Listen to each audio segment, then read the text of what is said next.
Coming up, Stewart, Ainsworth and Lawrence Shaw investigate whether an ancient site could be hiding secrets that Time Team could uncover. We need to navigate our way around and look at all aspects of this slope. I guess it is downhill from here now then. Carenza Lewis has an update from all the test pits we dug in the village of Norton Disney. And you'll learn how the realistic Time Team graphics are made. Hello and welcome to the Time Team podcast with Helen, Geake and Martyn Williams. Today we're here on YouTube as well as wherever you get your podcasts. And of course, you can find us ad-free for our Time Team members on Patreon. Now, people often ask me how a site for a Time Team programme is chosen. What needs to be considered before everyone arrives with their trowels ready to get stuck in? Well, numerous contenders are discussed at what we call a site wrestle, something our Time Team members may well be familiar with because we gave you the opportunity to watch our most recent one last year, where archaeologists state the case for why we should visit somewhere.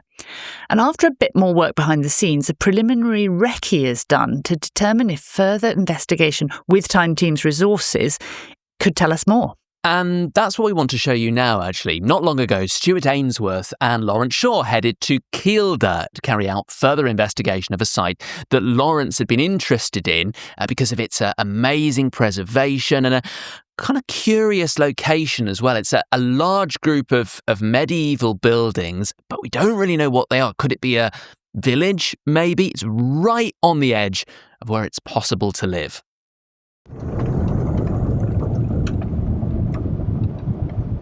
Stewart, welcome to Kielder Forest in Northumberland, or should I say welcome back? Because I think you've worked here quite a bit in the past. I started off my archaeological career up here, believe it or not, just under 50 years ago, long before you were born.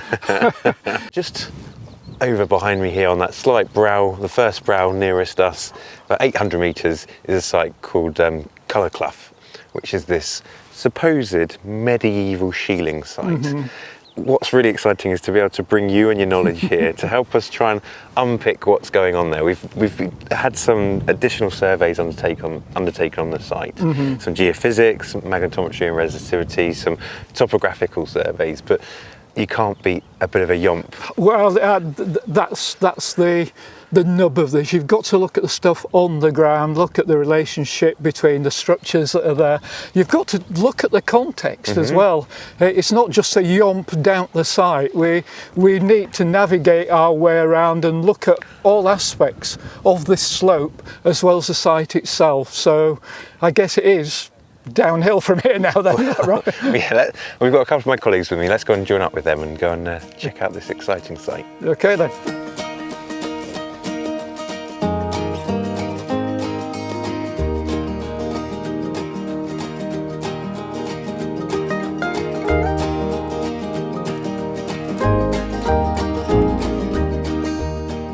Richard, what a lovely part of the world that you work in up here. Yes, welcome to Wild Kielder. It's not a bad place to call an office.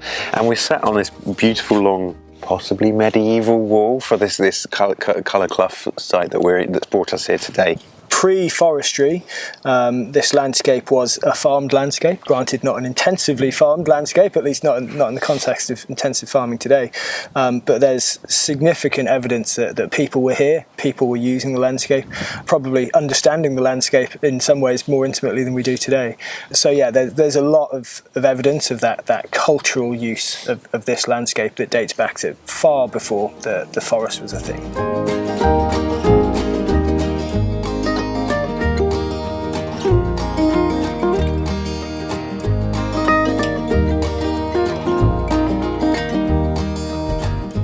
I'm Historic Environment Advisor and I'm specifically tasked with managing all of the heritage and archaeology within the Woodland Creation Scheme, wow. But also within our wild areas, and that's where we are today, okay. in the Kielder wild area. So you've seen the site on the ground a bit now, but what do you know about this site already? What work has already been done here? So the site was identified as part of a bigger survey which identified hundreds of similar sites. This one really piqued our interest, and so we followed it up with a walkover survey, 2 types of geophysics, and then a topographic survey as well. So by topographic survey you mean somebody came out and measured all these lumps and bumps and structures and Indeed, yes. Yeah. So do you feel you understand it now you're here?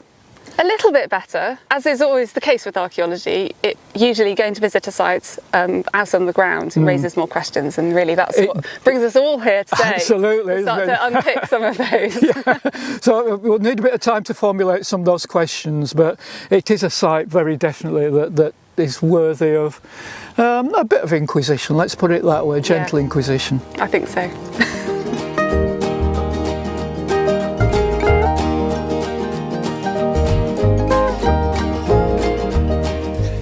That laser bed's quite interesting, isn't it? It's so good to be out on site and properly looking at the lumps and bumps and understanding what's going on. Yeah. Stewart, since we've come down off the hill and arrived here, what are your thoughts now? Have they changed? Okay, well, the first conversations you use the word sheilings. Shieling is a specific type of structure which relates to transhumance, where in the summer the farmers bring their sheep, their cattle up onto the high ground to graze, and then they can grow crops down in the valley bottoms. If you don't know this landscape and you don't know the complexity that can go with them, then you can be led up some blind alleys. So that's why I was really excited to come and have a look, because the grouping here looks very different to a lot of other groupings I've seen. Right, so and in that sense, you mean perhaps doesn't look like a typical shieling site? It's got elements of a shieling, or a shieling group of shielings. It's also got elements of what you look like longhouses, effectively long rectangular buildings with yards and little paddocks on the end of them. Those rectangular structures, the really interesting facet of those to me is their size. They're up to 30 metres long, which is way beyond you'd expect for a shieling, way beyond it. It's the organisation of this group which is probably the most interesting bit. Is it a group of farms together? Is it a group of people living together? Is it a settlement? Is it occupied all year round? The unusualness of it opens up more questions than it actually allows you to answer just by looking at a plan. Yes. It's not just the structures, it's their relationship to other features on the ground we need to think about. And can you get any evidence about the environment, what might have been grown there, what the conditions were like? That will help understand the narrative here, because my suspicion is it's quite a long narrative here. Yes. It's not just one site, one period. It starts potentially off as some sheilings. They're always close to water where you can bring the animals, and you need plenty of water. It's got plenty of sunlight facing southwest or that direction. It's ideal for grazing, but over time it evolves into something bigger, more formal, more organised. One of the background factors we cannot ignore here is the history of this region. It's border territory, it's been disputed territory since forever. Yeah. Until the Union of the Crowns in 1603, this is border reiver territory. Reiver means theft, thieves. Yeah. Raiding parties came from Scotland over here, and raiding parties went back, and it was all about theft of cattle. That was the major economic commodity. Protection of that resource, where you put your cattle, where you graze them, how you look after them, is all inherent and built into the philosophy of some of these structures and where they're placed and what form they have even. So you can't divorce that kind of historical context from the monument form that we see. These types of sites are really poorly investigated beyond a walkover survey and a quick, that's a shieling site, or that's a deserted medieval settlement. So people have visited, they've recorded, and then they moved on. So an opportunity to undertake an excavation in a really remote area, and that's going to be a problem getting people to site and working out how we do it. But if we scale it and we're sensible with our targets, it has the potential to properly give us some meaningful information that we just don't have on similar sites. I think so. I think one of the another concerns that I have slightly is that we know from excavations that have been done on sites like this in this part of the world, they're not rich in finds. Okay. So it's not going to be like digging a Roman villa and lots of shiny objects come out, all sorts of decorations. I'm fine with that. As long Keeps the cost down. Yeah, exactly. And as long as there's enough just to help us understand the date. The dating is critical, but also the structural relationship. Just get some handle on what might be going on. Get a start on this site. I'm really pleased you like the site. I'm really pleased you find it genuinely interesting and exciting, because his little face today when we arrived was just a big Cheshire grin smile. I don't want to go home, Dad. I want to stay and play. It's all right. I've made you a lovely little house. You can stay here. Oh, nobody noticed the roundhouse, did they? So what I'm hearing, Stewart, is that we need to come here and do some targeted excavations as part of a specific time team investigation. I'd like to think so. Excellent. You've heard it here first. Well, there you go. Stewart and Lawrence might want it to happen, but there's a lot more to consider after that initial recce before a site gets the go-ahead for further time team involvement. Yeah, now places like this are really difficult, aren't they? And Northumberland is absolutely full of them. Places that you only find by trekking across the mountains for an entire day. And I suppose that's partly why they're so well preserved. Now, I've done my fair share of carrying survey equipment, digging equipment, a packed lunch over the hills for an hour, and then after that, starting the hard physical labour for the day, and then carrying everything back home again, including the soil samples. The problem with those is that they're right on the edge of what's possible. The people who are living there or using those buildings are going to be right on the breadline. And when you couple that with the fact that this is exactly the point of the Little Ice Age, when the climate is really, really horrible, it would have been pretty bleak.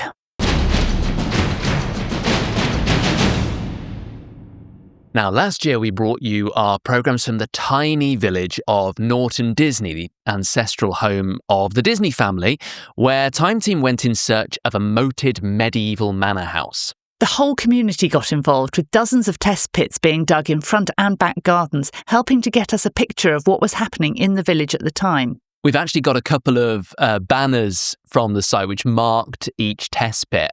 They've all been signed by loads of people in Time Team, and we're going to give them away. I think we're going to throw in a load of Time Team merchandise as well, a few little bits and bobs. If you visit Time Team's social media and our website as well for more details on that. But the whole project, of course, was masterminded by Time Team's Carenza Lewis, who is here with some exciting news to share about it. Hello, Carenza. Hi there. Hiya. Let's talk about these test pits then, because there were so many of them. What was the idea behind having so many across such a wide area of the village? Well, we had quite an active discussion about that in planning when I was saying, yep, sure, we can have 100 volunteers and dig 24 test pits. And there was a certain strong sense of anxiety around the fact that we should have half as many as that. So, and I was told if it didn't work, it was on me.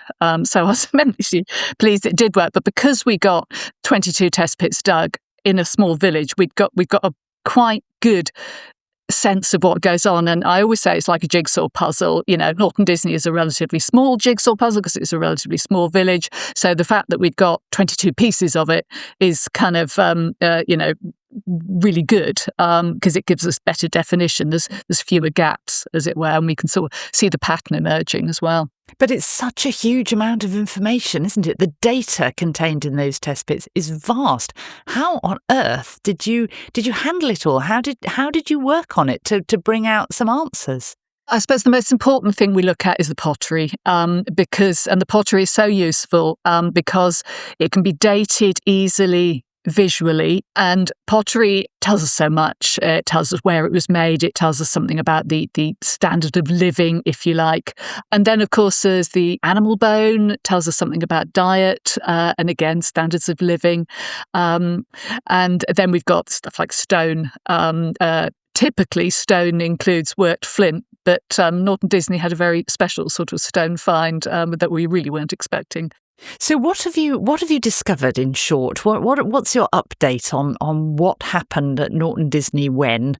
I suppose, and Helen, you might be particularly interested in this as a sort of Anglo-Saxonist, the really unexpected thing, the gap that we had when we were digging there and when we were doing the Upsum live on the programme, was that we didn't have anything really before the late Anglo-Saxon period. We had virtually no Roman at all, and we had nothing predating the Torquay, really.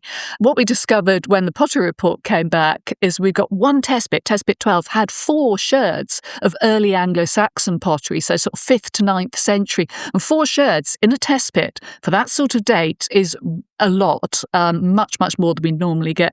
We only usually get that sort of material in about 2 test bits out of 100, 1 in 50. Wow. So the fact we had it in any is quite impressive. It's so crumbly often, isn't it? It survives so badly, and there was so little of it produced to begin with. I mean, it's incredible that you managed to find that. Yes, and I've actually brought some of it in here. I don't suppose it'll show, but I mean, you can get an idea of sort of what it looks like. Again, I'm sure the focus Wow. isn't too good, but it just looks. I'm trying to put it. Although you see a slightly darker lighter background there. It's quite a big sherd, and there's a couple of other bits.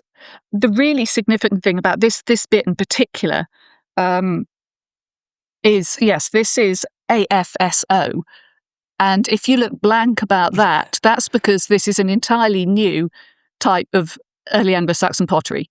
Wow. So Jane Young, who was reported on millions of sherds probably, has not seen this before.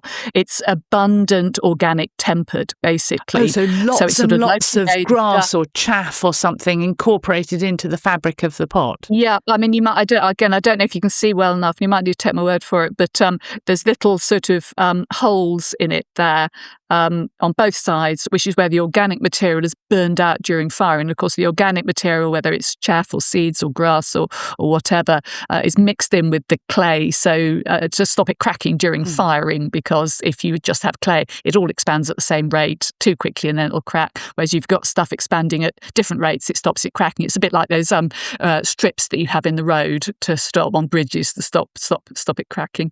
Yeah, to have an entirely new form of pottery is really exciting. And another reason that's exciting is we've now got this little node of Anglo-Saxon settlement or Anglo-Saxon period settlement, which is the earliest origin of settlement at Norton Disney and is probably where the people from the villa site, the Roman settlement site that produced that dodecahedron a couple of miles away, it's probably where they moved to. So it's pushing back the origins of Norton Disney as a known site from its first record in Domesday Book in 1086 by at least about 500 years, half a millennium. Wow. This is keeping you very busy, isn't it? Well, thank you so much, Carenza. And a feature-length version of our Norton Disney film is coming to our YouTube channel on Saturday. As usual, it will be available ad-free for Time Team members on Patreon.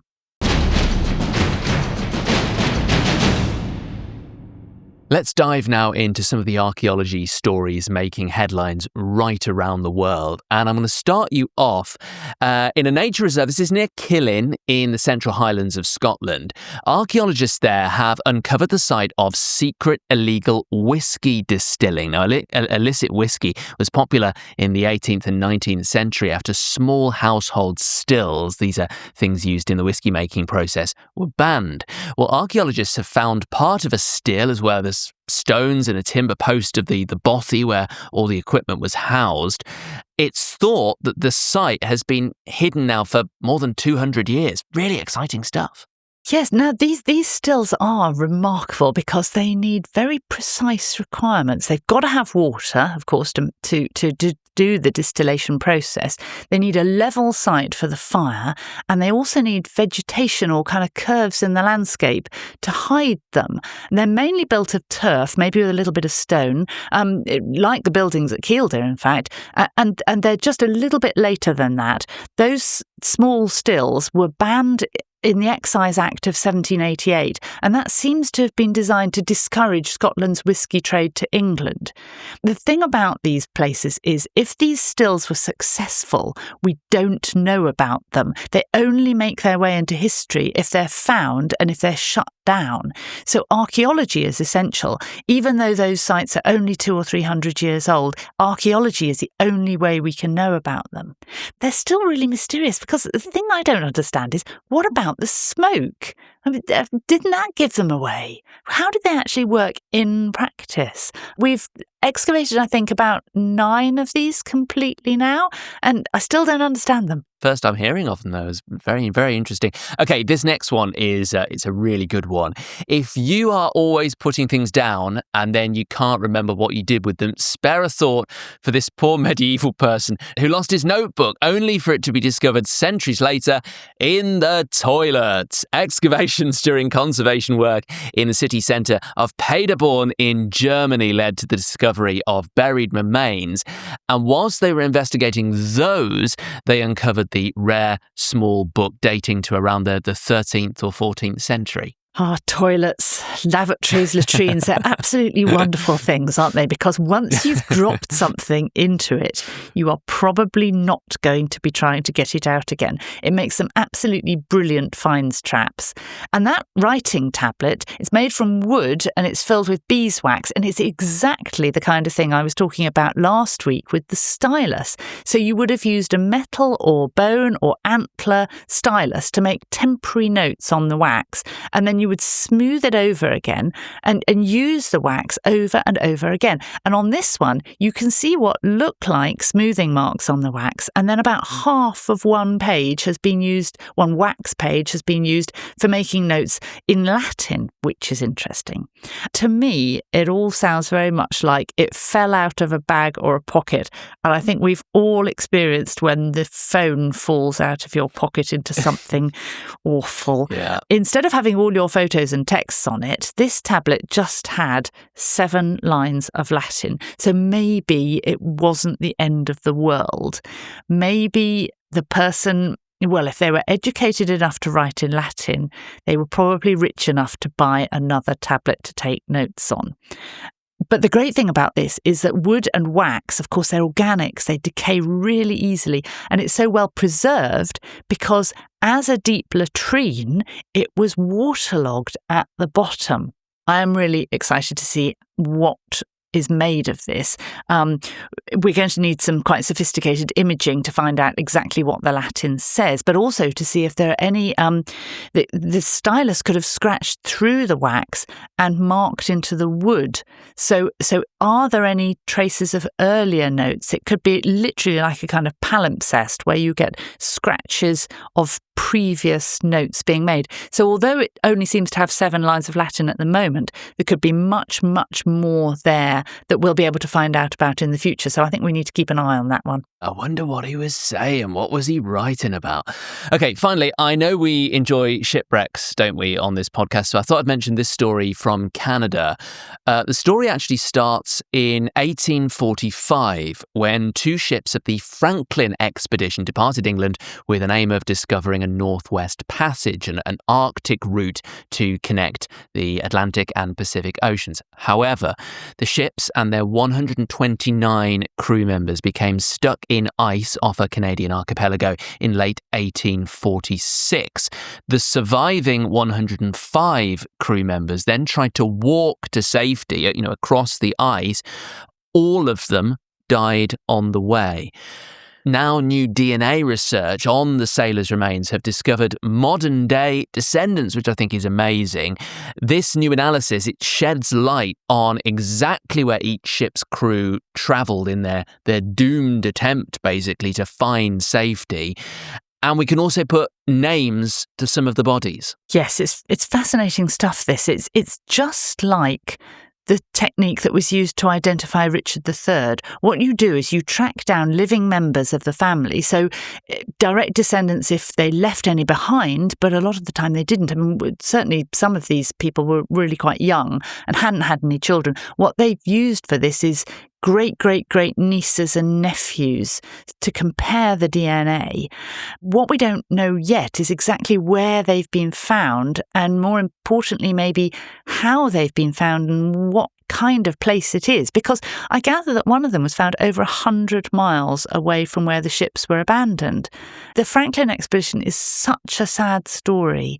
Weirdly, we can all relate to these stories of their heroic failures, aren't they? They tried to do an enormous thing, tried to find the Northwest Passage and the solution to how to get to the fertile lands of the East and China and India with all the things that we wanted to export back to Britain without the Americas getting in the way. I mean, we now know that it was a pretty futile set of expeditions, but they didn't know that then. They set out with such great hope, for it all to end in such horrible and harsh situations where they were desperately trying to get home and to come out alive and to tell the story, and they never did. It's such a sad story, but such a fascinating story, and every little bit of extra information about 1, 2, 3, 4 crew members, it's just so evocative, isn't it? It really, really is. And as you say, a really, really sad story that didn't actually happen that long ago. I mean, 1846 isn't a million years ago, is it? So you can really, I think, still feel quite close to some of these people. That is the Time Team news for now. We are going to, of course, continue to keep you updated with very exciting and interesting archaeological stories as they happen here on the Time Team podcast. One of the things our Time Team programmes became well known for was the graphic reconstructions of the buildings, landscapes and people that we uncovered. Yeah, and now Time Team members can actually get access to those in more detail than ever before. Over on Patreon, you can get to explore the 3D models and worlds for yourself, as well as learn about how they were created. Now, the whiz behind the beautifully made images is Bear, who's here to give you a taste of what he gets up to. Hello, Bear. Hello. My first question to you, Bear, has got to be, I mean, looking at some of these images, how long do these things take? Depends on the reconstruction. Some of them are 5-6 weeks. Obviously, we wait the 9 months or so after a dig to get the science back in and collate all the information from all the different departments as best we can, and try and use every little scrap of evidence from the site to inform what we put in the models. So whether you see a particular bush or a blade of grass or a certain type of plot through to the floors, they're all informed by things we find in the site. Is that things like drone footage and LiDAR? And I mean, what kind of data do you use?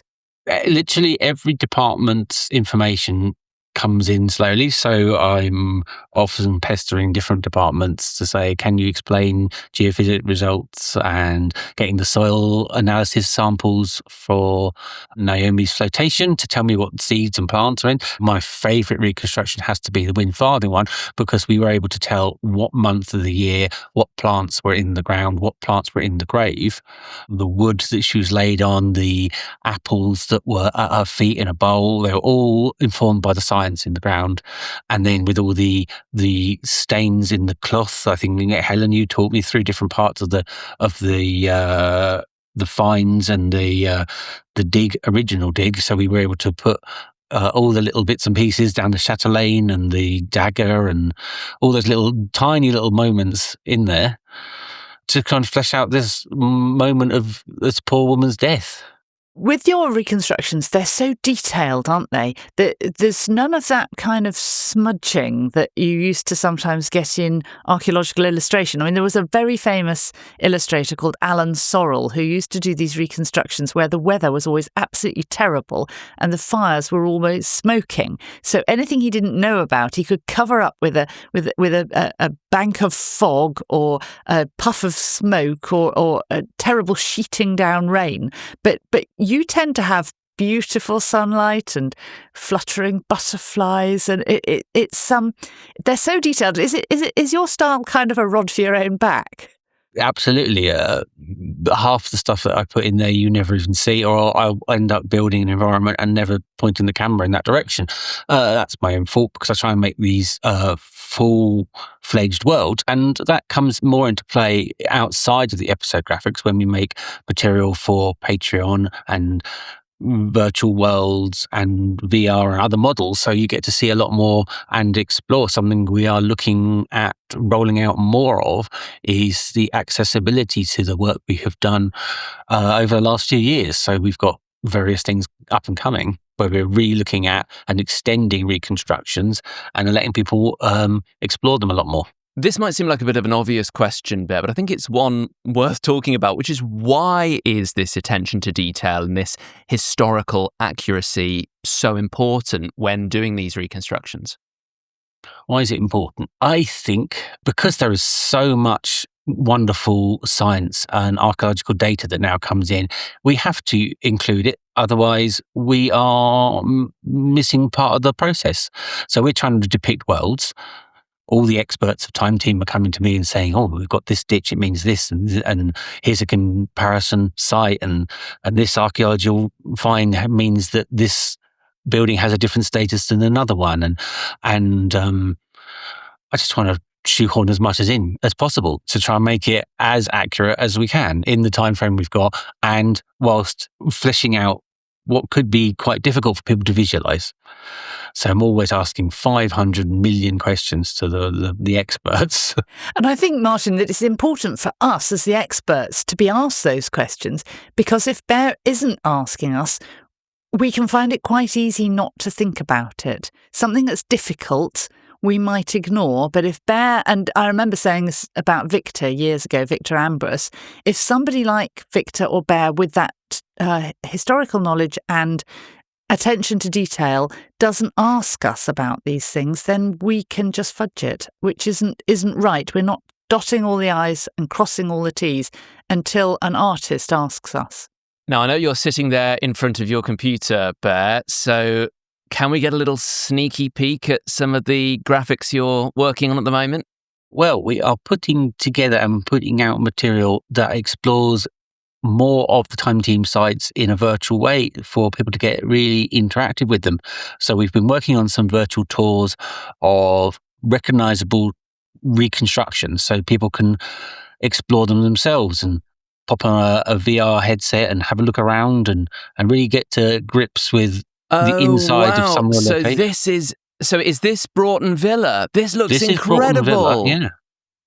So I hop around, we've got the little shrine over here, and people will recognise it from the version that was done for the graphics of the programme, but this is the new lightweight virtual headset version. So we're informing all the information. We have the cameo reconstruction and the ungen bottle. And Bear, what's on the floor?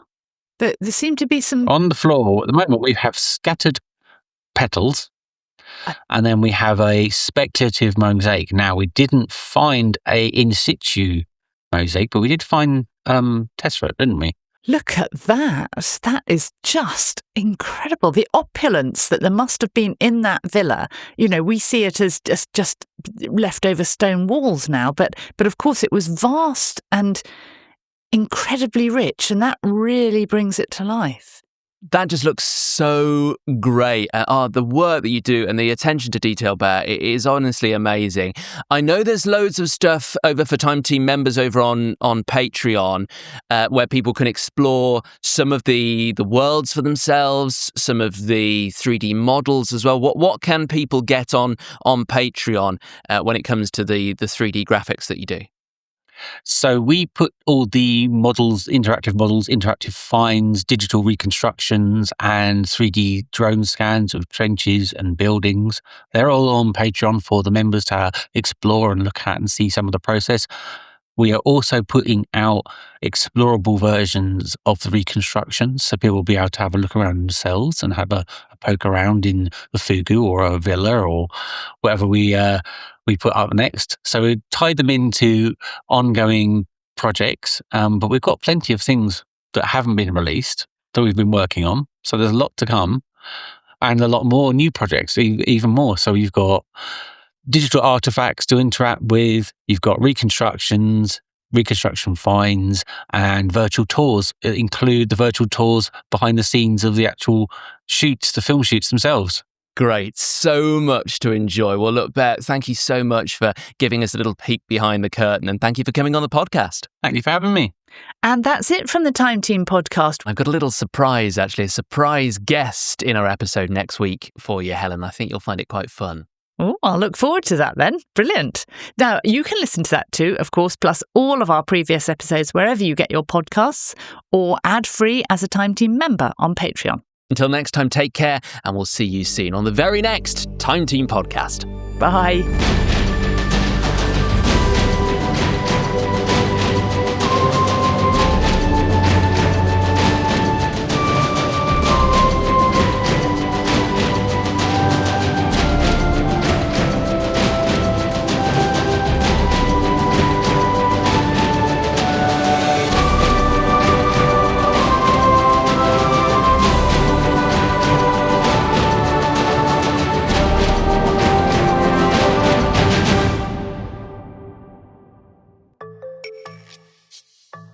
Join Time Team on Patreon to access exclusive 3D models, masterclasses and behind-the-scenes insights.